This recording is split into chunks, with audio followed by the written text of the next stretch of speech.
There's no such thing as a good or bad memory. There is no such thing as a good or bad memory. There's just a trained memory and an untrained memory.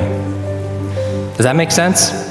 Now, here's the thing. I grew up with these learning challenges. I had all these difficulties all through school, all through elementary, middle school, junior high, high school. I had all of these challenges.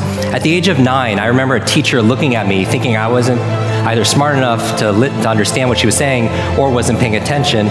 She was talking to another adult, and she said, "That's the boy with the broken brain." And I was like, at 9 years old, right? And so those kind of identity issues, those beliefs, does that make a difference? Yes, right? And a lot of people believe that they can't do certain things. They could just never remember names. So I could teach them a strategy, but if the belief is not changed, what happens? It's not, because it becomes self-fulfilling. I remember running a marathon, and preparing for it, I read a chapter of one of the books, and it was on the psychology of running a marathon, right? The mental part. And it said this verbatim, word for word, because I'm a memory expert. It said, "Your brain is like a supercomputer, and your self-talk is a program it will run. So if you tell yourself you're not good at remembering names, you will not remember the name of the next person you meet because you programmed your supercomputer not to." A lot of people say, "Oh, I have a bad memory," right? They always think, "I have memory," or "I have focus," or "I don't have focus," or "I have creativity," "I don't have creativity." I want you to scrap that. Creativity is not something you have, it's something you do. Focus is not something you have, focus is something you do. Energy is not something you have or don't have, it's something you do. Memory is not something you have, it's something you do. And what's the benefit of turning it into a do, as opposed to something you have? What's the benefit? You have control over it, because you could put it into a process. It becomes a strategy, because there's a strategy for reading faster. There's a strategy for remembering names. There's a strategy for having focus. And it's a verb, not a noun. I'm the why guy. I want to know why you do what you do. What is your motive for action? What is it that drives you in your life today, not 10 years ago, or are you running the same pattern? Because I believe that the invisible force of internal drive activated is the most important thing in the world. I'm here because I believe emotion is the force of life. All of us here have great minds. You know, most of us here have great minds, right?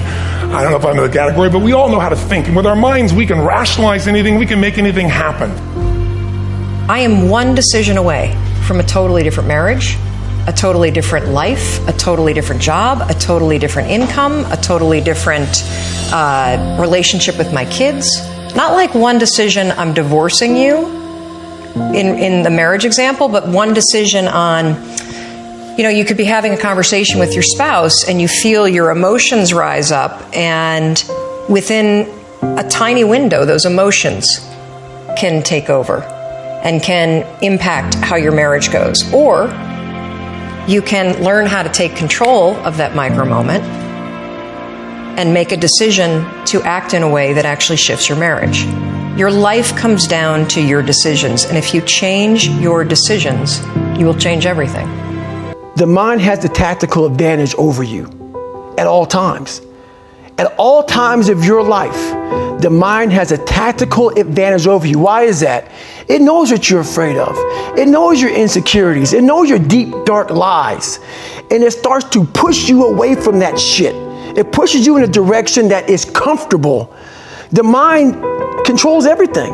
So what I realized was that when I was growing up and I was 300 pounds and I got all fat and I got all insecure, I realized that my mind kept taking me in this direction. When things got uncomfortable for me, when I was facing my insecurities, I was facing my fears, my mind said, "Oh no, we have the tactical advantage. We need to get you, separate you from this feeling over here. Life's all about feelings. We want the happy feeling. We don't want that feeling of this sucks. Why am I here?" And you don't have any, so you can't answer those questions, so you leave. I started realizing that if in that moment, you can answer those fucked up questions, and you are now in charge of your brain versus your brain ruling you. That's where all that stuff comes from. So the 40% rule is all of that. You get to 40%, your brain says, "We're done. Let's roll, man. This is starting to get painful. This is uncomfortable." So you sit down.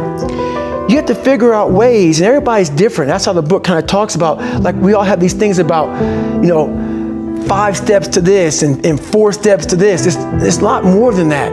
That's all bullshit. It's a practice that you have to, it's a habit. So if you know that at 40%, I'm feeling pain. At 40% I'm feeling pain. That's where the 40% rule kicks in. Now it starts. Okay, I'm feeling pain. My mind's saying all this shit to me. It's saying, get out of here, run, flee. The fight or flight kicks in. Okay, we're done. We're not good enough. It starts telling you all these things. You start to believe it because the mind controls all. This is the time where you have to gain control back of your mind. It's okay.